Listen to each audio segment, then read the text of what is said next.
Welcome to the Point. Over the next 3 weeks, we'll share our conversations with the 2 Democrats and 4 Republicans who have qualified to be on the ballot for the August primary election. Those absentee ballots will be out next week, and many of you will be deciding on a candidate. Still others may be unsure about who they would like to support.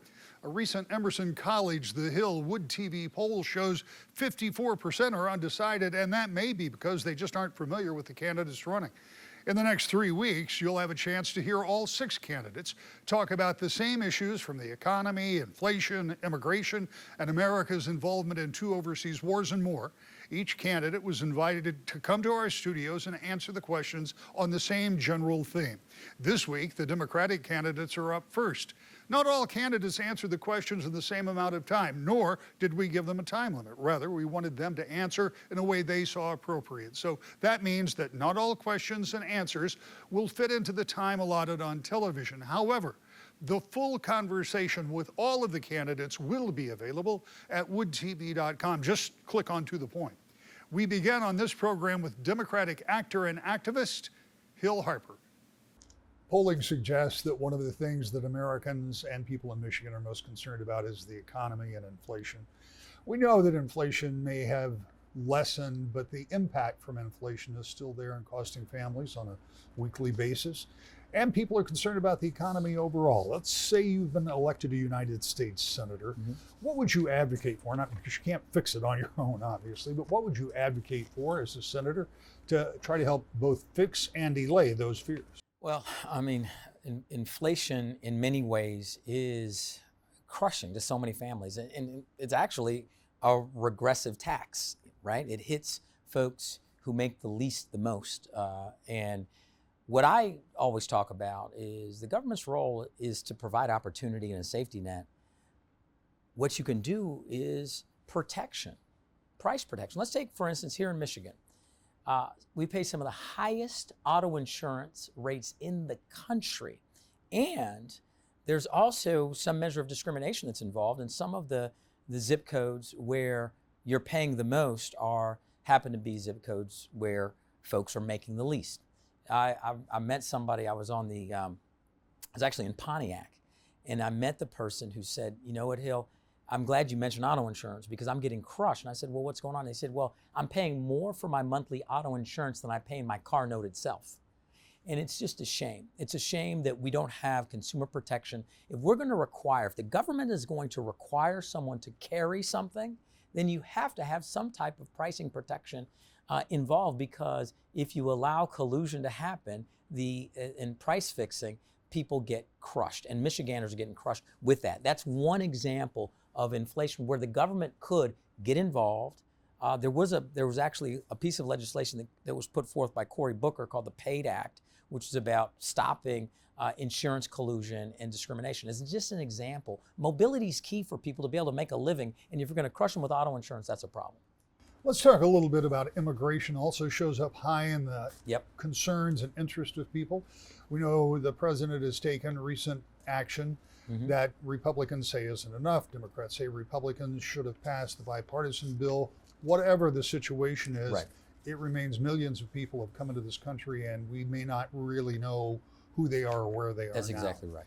What do we do about that? Our immigration system is completely broken. I think that no matter what party you're from, you have to recognize that, and we have to deal with it. We got to stop the bleeding. We're talking about fentanyl coming in unfettered that are killing people, users, young people, etc. We're talking about folks that we don't know who they are. To your point, there could be some measure of criminality, etc. But let's remember, the vast majority of these people, I'm a father of a young 8-year-old. I understand the idea of wanting the best for your family and wanting to go someplace for opportunity, and we are a country made up of immigrants. And so we have to put together a process that is equal, legal, and efficient to allow people to be immigrants in this country, but stop, and I'm going to be very clear about this, stop all illegal, unfettered entry. And you have to do that in an order in many ways.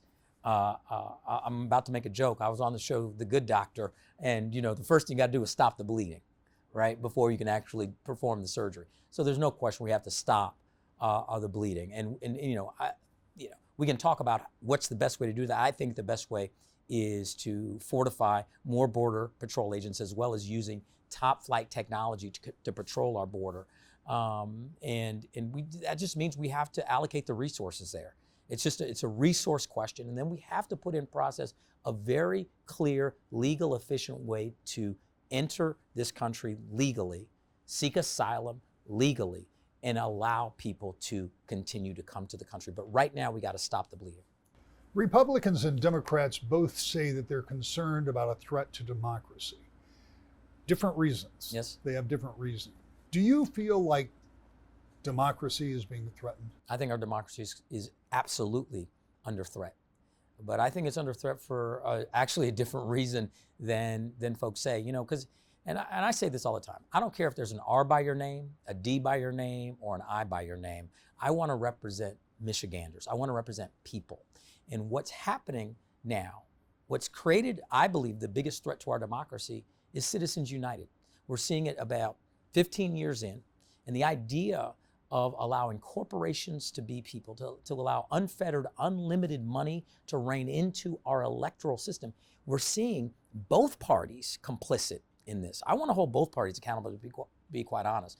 Both parties are complicit in not wanting to end this practice of unlimited super PAC money, unlimited dark money in politics. Why? Because it creates the greatest barrier to entry and competition for folks running for office.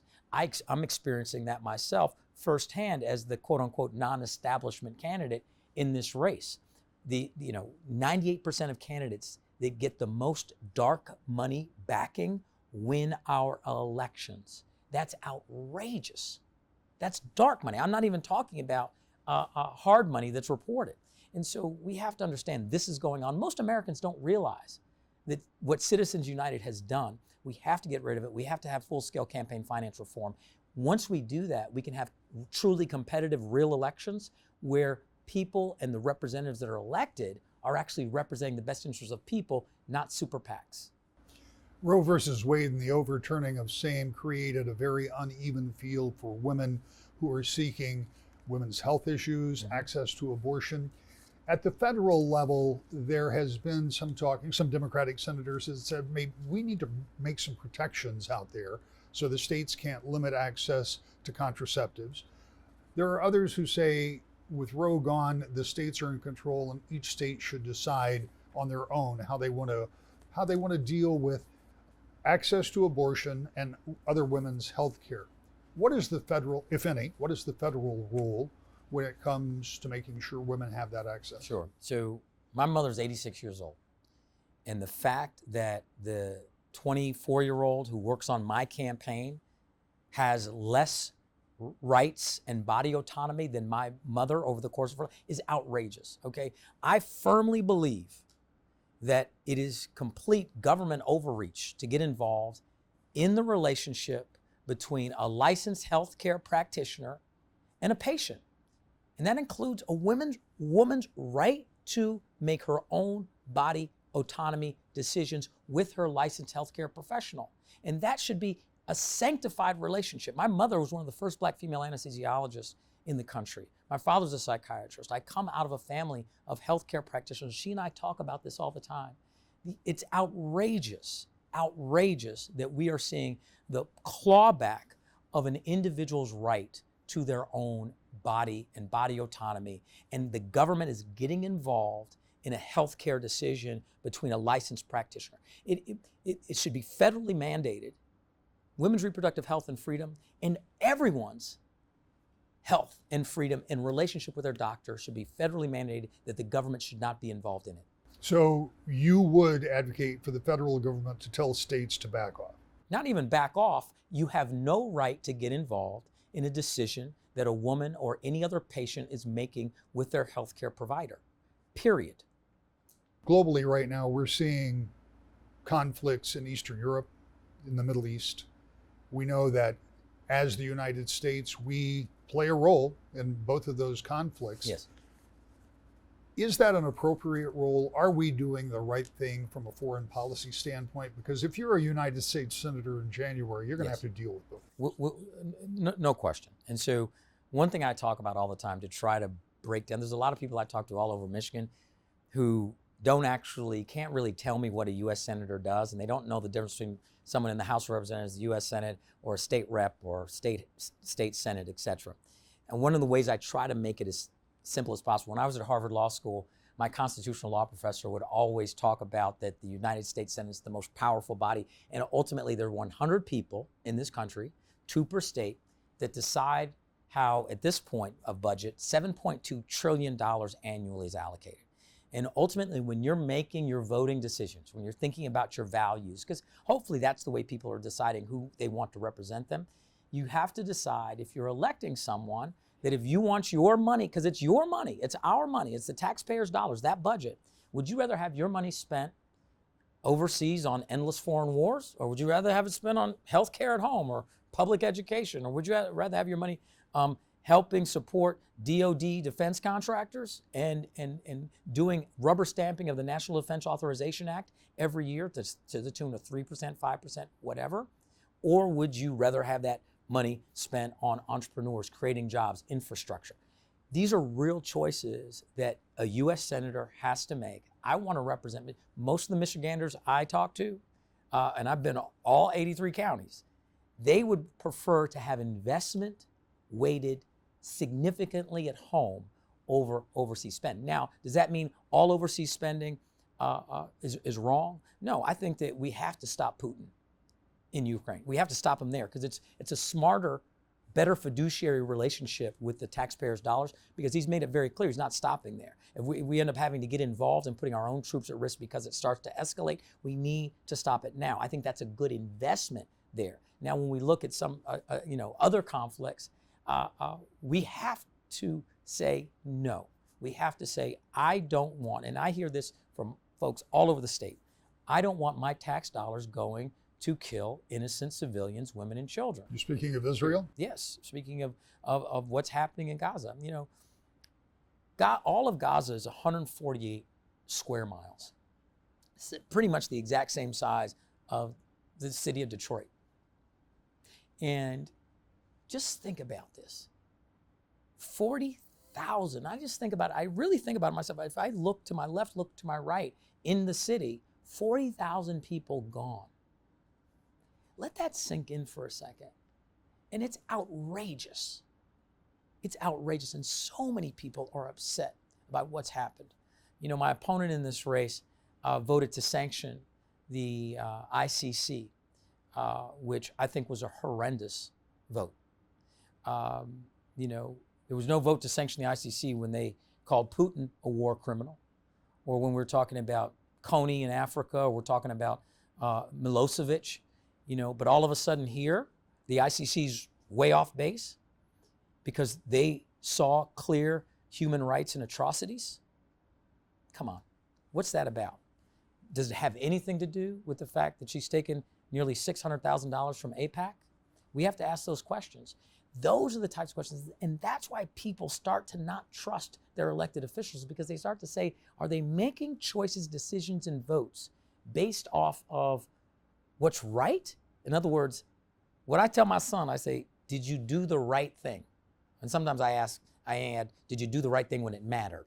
Because all of us don't always do the right thing, let's be honest. But when it matters, we should step up and do the right thing. And too many people in Michigan are seeing that their federal representatives aren't doing the right thing when it matters. And that's just a case in point there. And finally, one of the issues that doesn't show up in polling necessarily, but I hear the rumblings. In Michigan, we build cars. We build a lot of stuff, but we build cars. Yeah.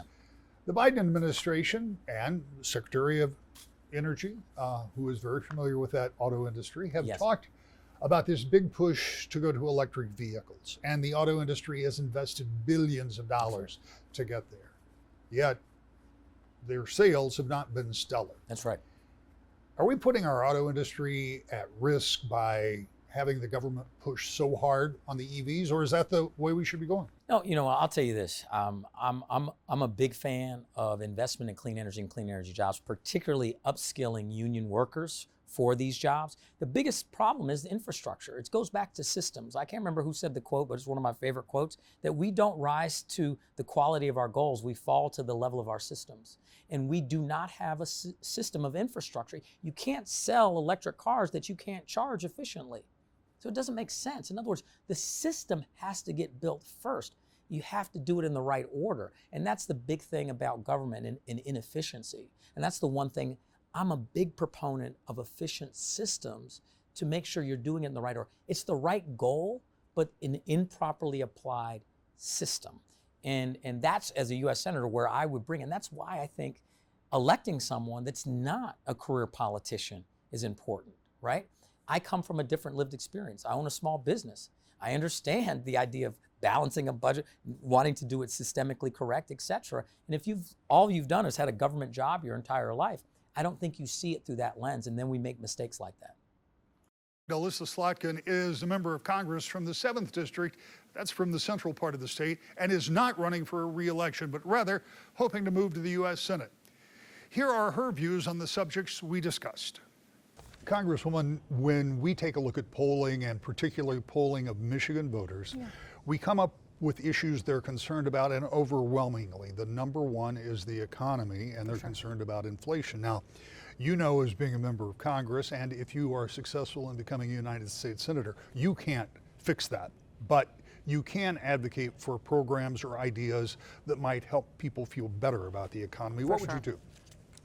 Well, I think we'd continue attacking the things that are disproportionately high. I mean, the prices are too high on lots of things, groceries, gas, but also, I mean, the big one that we've been attacking is prescription drug pricing. Everyone knows that we're paying too much for our prescription drugs.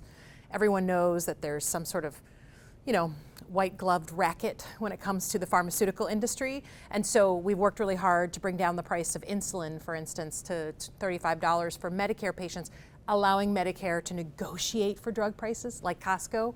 So to me, going after those big chunks in our budget, particularly healthcare, prescription drugs, housing has become huge for people. Childcare often left off the table, and then post-secondary education. The big blocks that people care about when they're trying to stay in or achieve that middle-class life, those are the ones that, to me, I attack first, and we've been attacking certainly on prescription drug pricing.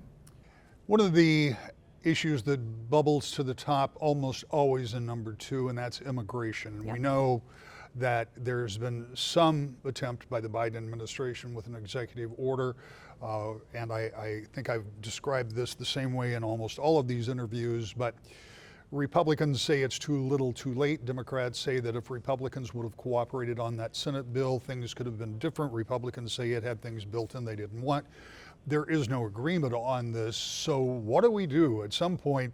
And we're starting, from best I can tell, starting to see more northern problems with some immigration as well. And the northern border, our border? Yeah, and so the question is, what do we do? Yeah, so look, I don't think there's massive disagreement, or there shouldn't be, that our immigration system is broken. It's really not working for anyone. Employers, immigrants, our border forces. And by the way, not to interrupt, but it's been broken for a long time. 100%. Yeah. And that's what I'd say. No one's proud of what's going on the southern border, or they shouldn't be. And everybody's got some blame in this. Democrats, Republicans, White House, Congress, and anyone who tries to say it's just their fault isn't a serious person, right? So for me, I've been a CIA officer and a Pentagon official. Every country in the world gets to know who's coming within its borders. And you don't get to come over in places that are not legal, ports of entry. That's number one. Number two, we got to make it faster for someone to be applying from their home country, get vetted properly, and then get to the United States faster than walking 1,000 miles with their children over the border. That doesn't make sense for anybody. And out here we've got our farmers who are desperate for labor. We've got a lot of businesses desperate for labor. But it needs a comprehensive approach. This kind of salami slice, one executive order here, they always get challenged in the courts, right? So they don't really last that long. And it's just not the way a nation of immigrants should do immigration policy. Rational people should get in a room for 45 minutes without Twitter and be able to solve this. And that's what was happening. Senator Langford from Oklahoma was, I give him a lot of credit, was sitting with Chris Murphy, a Democrat. You had a Republican and a Democrat hammering out details. We were excited that actually we were doing what I think the American people want us to do. But I have to say, President Trump, former President Trump, came in and he said, I don't want a deal on immigration. I want to be able to use that. And to me, I have a real problem with that. And so everyone's to blame, but you gotta let Democrats and Republicans work and compromise for the good of the nation. And I think that's where I have a problem with President Trump intervening. One of the things identified by both Republicans and Democrats of concern is a threat to democracy. And I suggest, while the poll doesn't actually spell it out, that they're concerned about different things as threats to democracy. But my question to you is, do you feel like democracy, our form of government, our way of life, is somehow in peril? I'm definitely worried about it. And it doesn't, for me, I'm just reading what's available out there. You know, President Trump has made very clear what he will do if reelected. He put out a 1,000-page document called Project 2025 by the guy who everyone says is going to be his chief of staff if he gets back in the White House.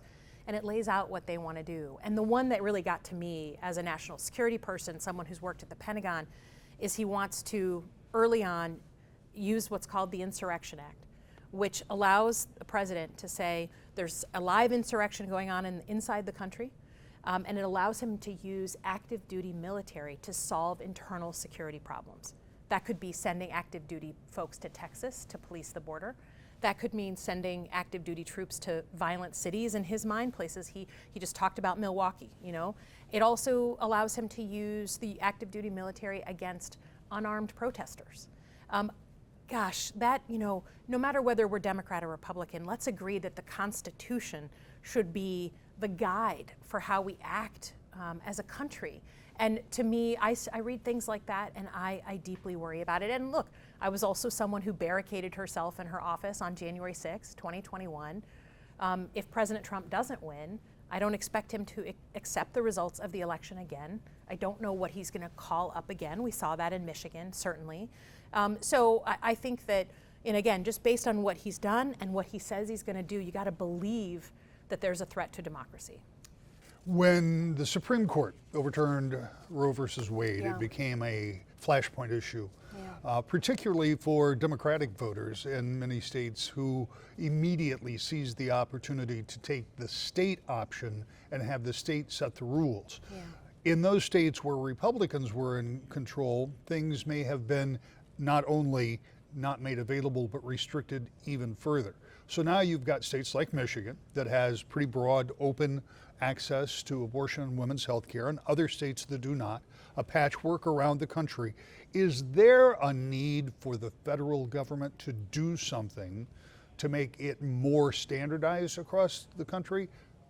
Or did the courts get it right? Is it up to the states? Well, obviously, I was deeply disturbed by the overturning of Roe v. Wade, and one of the things I've been doing here in town was talking about how the overturning of Roe v. Wade was just the start of the attacks that have come on choice. And I voted on choice issues last week, right? Last week I voted against a bill because it wanted to ban women in uniform, military women, from traveling from the state of Texas to another state if they needed an abortion, since Texas has none. It hasn't stopped. I think I voted 17 times on anti-choice pieces of legislation this year. And so I don't think it's a settled thing to just say, oh, leave it up to the states, when there's federal legislation coming in front of me every other week. There's tons of issues going through the courts. We could hear as recently as this week whether a woman is guaranteed the right to emergency room care in every state in the country if she's having a dangerous miscarriage, or if states are allowed to preference the fetus, okay, like Idaho. So these are very real threats. They haven't stopped. So I do feel we need federal legislation. We need one thing. And we see it here in the Grand Rapids area. Who do you think's coming into the clinics in West Michigan? It's all the Indiana women, since they're banned. It used to be the Ohio women, right? But that Republican-dominated state also voted the way Michigan did to codify Roe. So I don't think the attacks have stopped. And I don't think it's just a Democratic issue. We've proved that with how many Michiganders voted for this who would never call themselves Democrats. but believe that a woman has a right to decide her own destiny. So you do think something at the federal level would be I appropriate? do, I Okay. absolutely do. Right now around the globe, we have multiple hotspots, as you're only too well aware from your previous history and having worked in the intelligence community. But the two biggest that we see play out on television on a daily basis is Ukraine and Israel. The United States is involved in both of those, and they're both costly, spend a lot of money, and we are also in a point where if these escalate, we're going to have to decide what our role is then. What should our role be when it comes to those? I mean, obviously, we've got a long-standing relationship with Israel. We obviously have a vested interest in not wanting Putin to somehow continue with his expansionism, but Yeah. what should we do? Well, look, I mean, let's talk about Putin, right? I mean, the epitome of a bully and an autocrat, and invaded a democracy and tried to take over the whole thing. You know, there was a lot of debate in Congress. There's still debate about whether we should support the Ukrainians in pushing back the Russians. And anyone who's dealt with a bully knows if you don't push back on them, they're just going to find more places to push, right? They're just going to try every door they can get through, including NATO countries, people who are allies. So I do believe in supporting the Ukrainians in their fight against the Russians. I've voted that way multiple times. And I think it's a bigger story about, do we believe that the United States should be the leader of the next century of the free world? Or are we okay with Russian leadership or Chinese leadership? And I'll be the first one to say, as someone who served in government, that we're not perfect. The United States is not perfect. Our foreign policy is far from perfect. But man, would I always prefer American leadership over Russian leadership or Chinese leadership. So I do believe that we need to continue to push with Ukraine.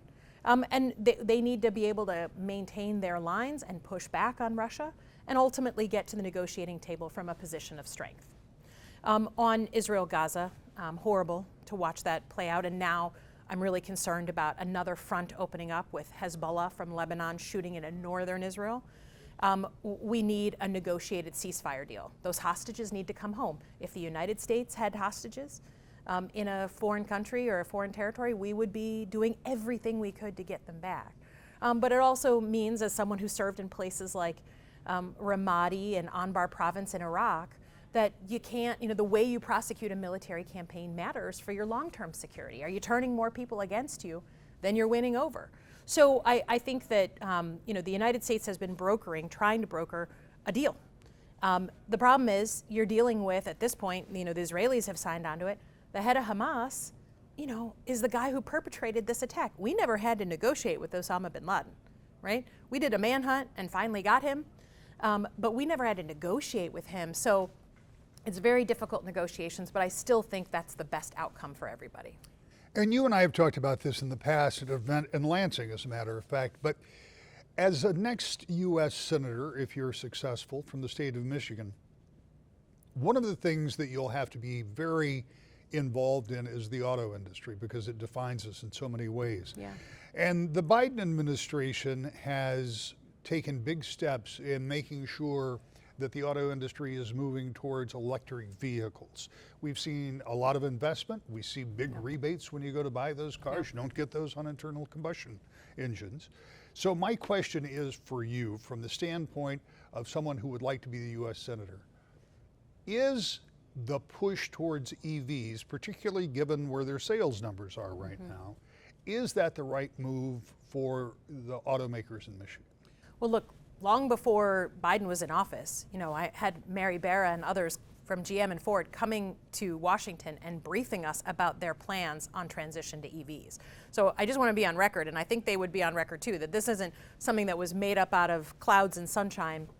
But you're right, that Biden incentivized it. And it's not a mandate, it's not a requirement, it's incentivizing EVs. But here's the thing. Whether you buy one or not, and I don't own one, I live on a dirt road and nowhere near a charging station. Whether you want to buy one or not, I want to make them, right? If there's going to be a new generation of vehicles, I want America to make them, not China, not someone else in some other country. I want to make them. And I think Michiganders know, especially older Michiganders, who remember when we made the big cars and all these tiny little cars came in from Japan and we were like, nope, never going to last. No American ever wants a tiny little car. Well, what are some of the most popular cars on the road? right? These tiny little Japanese cars, Korean cars. I don't want to miss the opportunity to make that next generation of cars. And guess who's nipping at our heels? The Chinese. They have a totally subsidized Chinese Communist Party vehicle that they support. It's $10,000, looks like a Tesla. They entered the European market in 2021, and they are almost 30% of market share in the EU right now. They're 30% of market share in Mexico. Okay, so it's happening. It's happening. So if someone's going to make those vehicles, I want it to be us. Remember, we ask all candidates about the same subjects, and you can hear comments we didn't have time for on air at woodtv.com. Next week, 2 Republicans vying for the open U.S. Senate seat will talk about the same issues we ask of the Democrats. I hope you'll join us for that. To the Point.